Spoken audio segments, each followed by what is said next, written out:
कि रोहनी बराती गई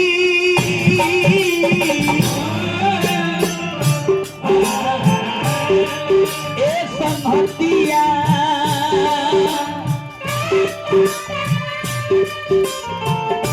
रोहनी बराती गई लड़की से प्यार हो गई रानी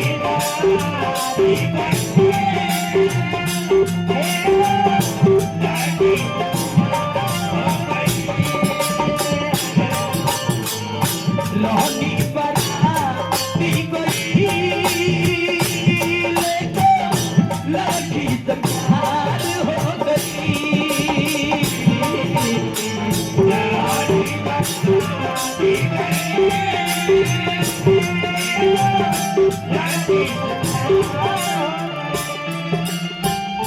चैन करार खो गई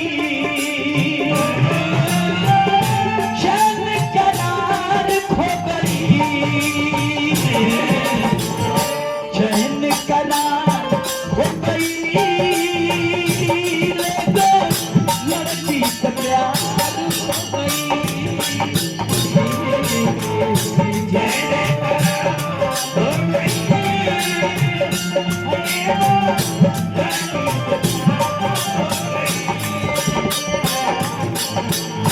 रोहनी बराती गई लड़की से प्यार हो गई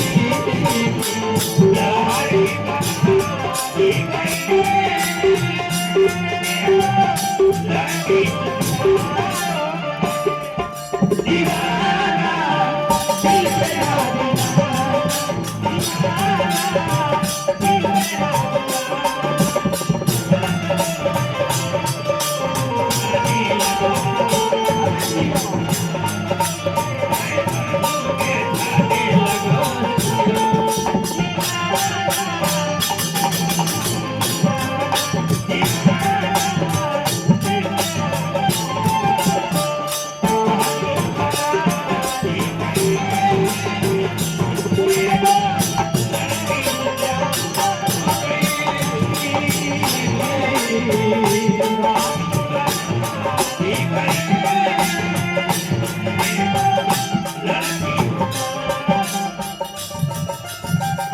संगतिया कॉलेज से की लड़की से प्यार तो के भाई बताओ तनी खुल के बताओ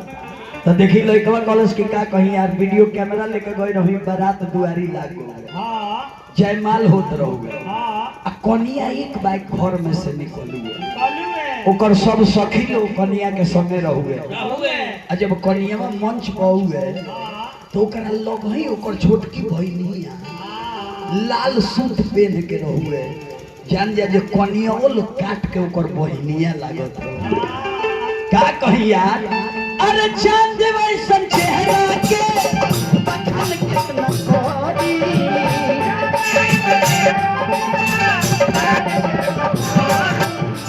चांद वैसन चेहरा के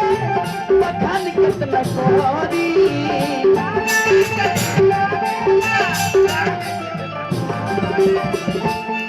कैमरा के फोकस दुल्हन पर हुए और वो एक बाइक दुल्हनिए के आगे पाछा रहत रहुए एक बाइक दुल्हन के आगे ला जात रहुए दुल्हन के आगे पाछा रहे हर भारी दुल्हन के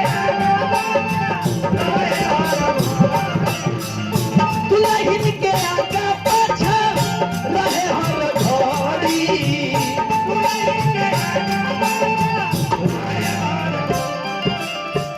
हमारे बाद जूम क के आ ओकरा गलिया पर डलू तो एगो चीज लो जान तरह का गाल पर बनवले रहुए गाल पर बनवले रहुए लड़की से प्यार हो गई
संगतिया कहले सके प्यार कहां भई रे तते गइले वीडियो कैमरा कइले ते देखले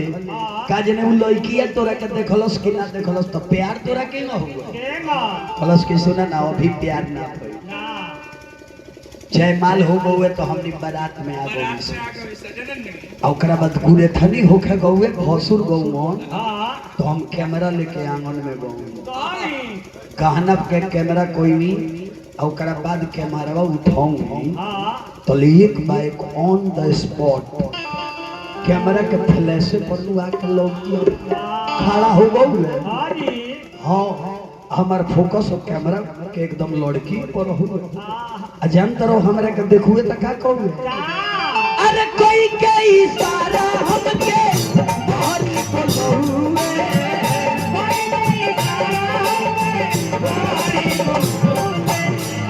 कोई के इशारा हमके कोई के इशारा हमके भारी बोलहुए हम कैमरा एगो लड़का के हाथ में देख के अब बहरिया चल गए जब बहरिया गई तो जानता रहा का कहूए फुलवा गुलाब के हाथ में धरौए फुलवा गुलाब के हाथ में धरौए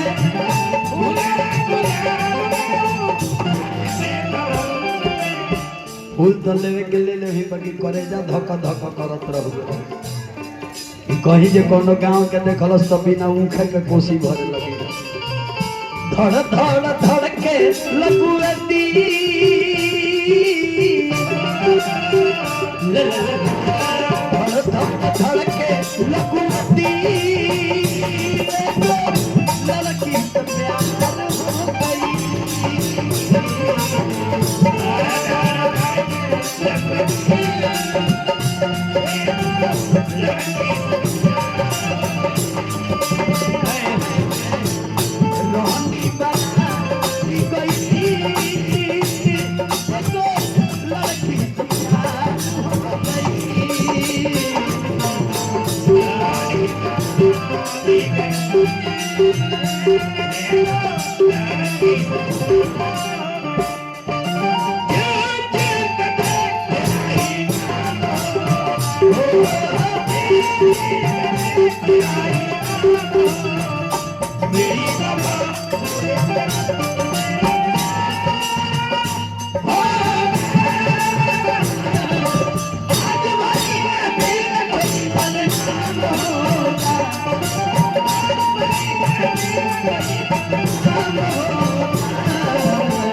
समतिया कह सके यार फूल दे हुए ओकरा बाद का भौए समतिया खुद खुद के लोग पूछल हां जी तो कहवे कि यार फूल दे हुए ओकरा बाद पूरे थनी में से चल हां बाकी फूल देले रहुए तो मन तो गनगा नहीं रहुए अब हमारे मन कहीं लगते ना रहुए और फिर दूल्हा जब आंगन में गौ मन तो उनको पीछे कैमरा लागल लेके गौ बियाह हुआ हो गए सिंदूरदान कन्यादान हो गए चारों ओर कैमरा घुमाऊंगी कहीं लड़की ना लौक ना और मुंह चौथा कइले दुल्हा दुल्हन कोहबर में चल गवन तब हम मुंह चौथा कोइले बांगन में से बारात में आ गई। बारात में ओमी ढेरू मन ना मन हुए तो सब दिन आंगन में गौए बन्हन खोले भोजन करे। ओहू लोग के पीछा कैमरा लेके गौमी चारों ओर आंगन में कैमरा घुमावी कोई लड़की ना लौको अब मुंह चौथा कोइले फेरू बारात में आ गई। तले भोर हो गए किरिन फूट गए। तो दुल्हा के बाबूजी आके कहन कि हो अब का तकले बड़ा जाना लास्ट बेरा बा विदाई होता तनी खींच ला यार मन मरले। विदाई के बेरा जब गौमी आ जैसे ही कैमरा ऑन गौमी तले जान तोरा का भौए एक बाइक भूल देलो हुए तो दुल्हन के छोड़े हुए कार में बैठ के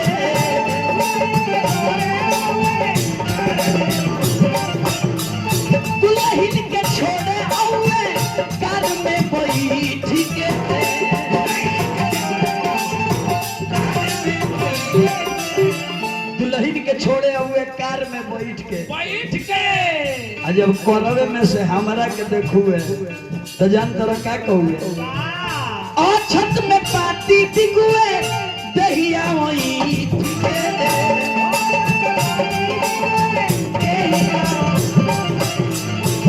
छत में पाती दिगुए दहिया वही ठीक है। यार पतिया उघार के हम पढ़ू तो पर लिखल हुए आई लव यू नीचवा लिखल हुए मोबाइल नंबर का कर दिलीप के सुतार हो गई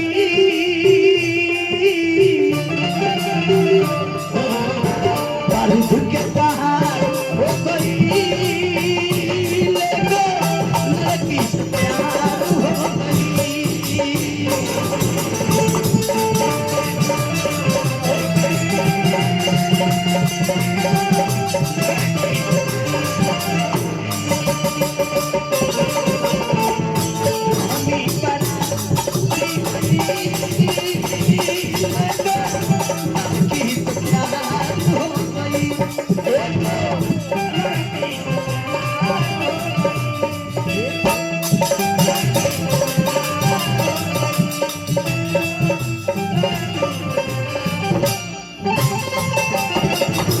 अब चली